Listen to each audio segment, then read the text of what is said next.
Nike. The brand with a name like a goddess and a logo that's a verb. We all have a pair of Nikes, whether for running, for style, or for a walk. But have you ever stopped to think how a brand that started selling shoes from a car trunk became a global titan that dominates sports and culture? It's a tale of innovation, risk-taking, and a relentless pursuit of greatness. So, lace up your sneakers, and let's go back in time to the very beginning. The story begins not with a sprawling corporate headquarters, but with a crazy idea and a few $100s. The year was 1964.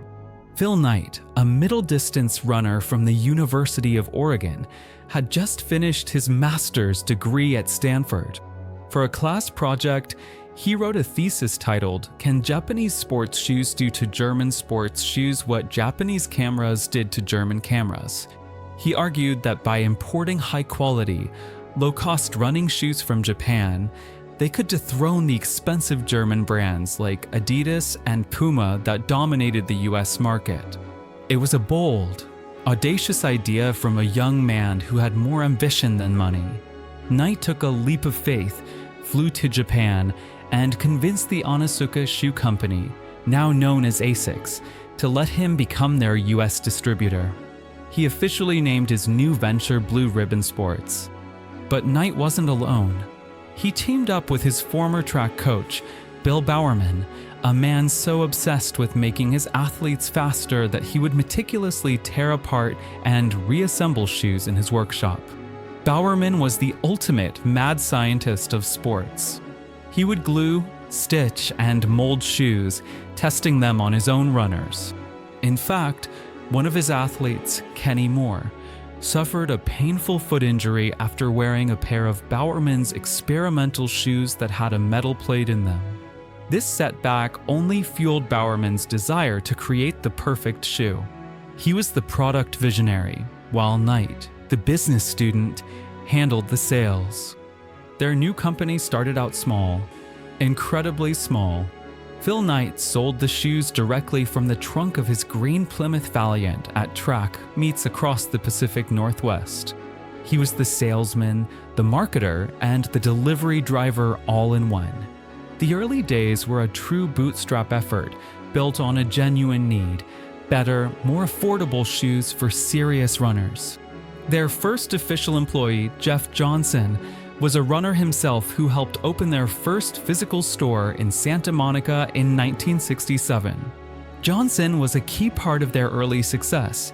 He created a mailing list and wrote personal notes to customers, building a loyal community one pair at a time. This authentic, grassroots approach was the foundation of the brand. The turning point came in 1971.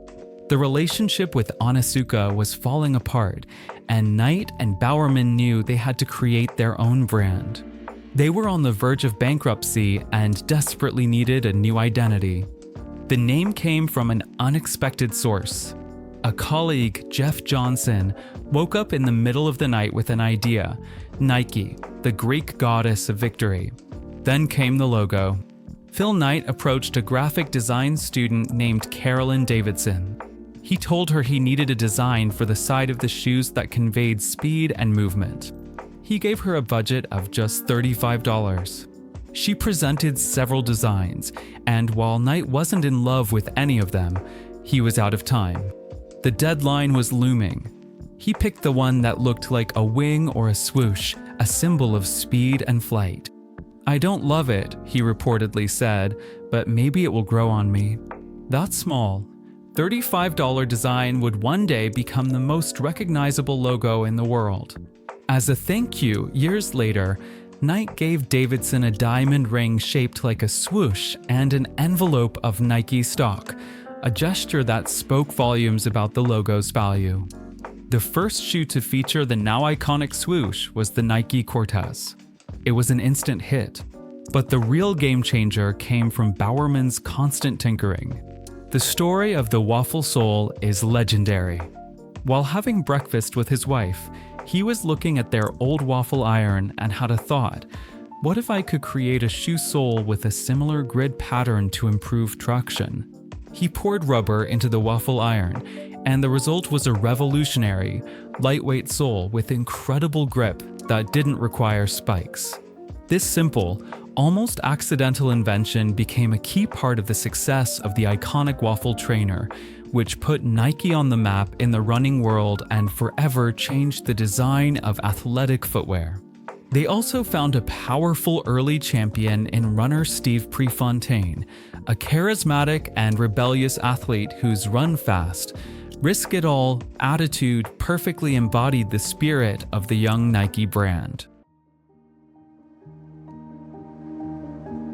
The 80s and 90s were the decades that transformed Nike from a running shoe company into a global cultural phenomenon. They understood something that other brands didn't. Sports aren't just about performance. They're about heroes, stories, and style.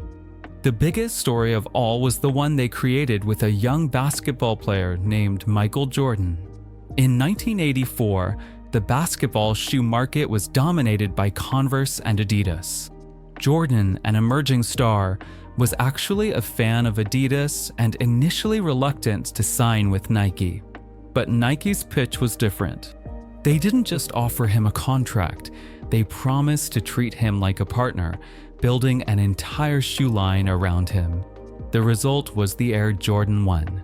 The NBA initially banned the shoe because its colors didn't conform to the uniform rules, fining Jordan thousands of dollars every time he wore them on the court. Nike loved the controversy. They paid every fine and created a brilliant marketing campaign around the banned shoes. The Air Jordan line wasn't just a shoe. It was a symbol of rebellion, style, and undeniable greatness. It completely changed the game, giving Nike a cultural footprint that went far beyond the basketball court. But it wasn't just Jordan. Nike created some of the most memorable marketing in history. They launched the Just Do It campaign in 1988 with an ad featuring 80-year-old runner Walt Stack. The slogan, inspired by the last words of a murderer, was a genius piece of marketing that became a universal call to action. It transcended sports and became a motivational philosophy for everyone. Nike also partnered with other iconic athletes, Bo Jackson and his legendary Bo Knows campaign, which highlighted his multi-sport talent, and a young Tiger Woods, whose golf sponsorship in 1996 helped Nike dominate the golf world and forever change the sports image. They became masters of streetwear, turning their classic shoes like the Air Force One and Dunk into must-have fashion items. Today, Nike is an absolute giant. The brand continues to dominate the athletic apparel and footwear market, with revenues in the tens of billions of dollars. But it's not without challenges. The competition is fiercer than ever, and consumer habits have changed dramatically. So, where is Nike headed? The focus is on three key areas: direct-to-consumer sales, sustainability, and digital innovation. They are moving away from traditional retail partners and investing heavily in their own stores and, most importantly, their apps and online presence. This allows them to build a more direct relationship with customers, gather valuable data, and control the brand experience.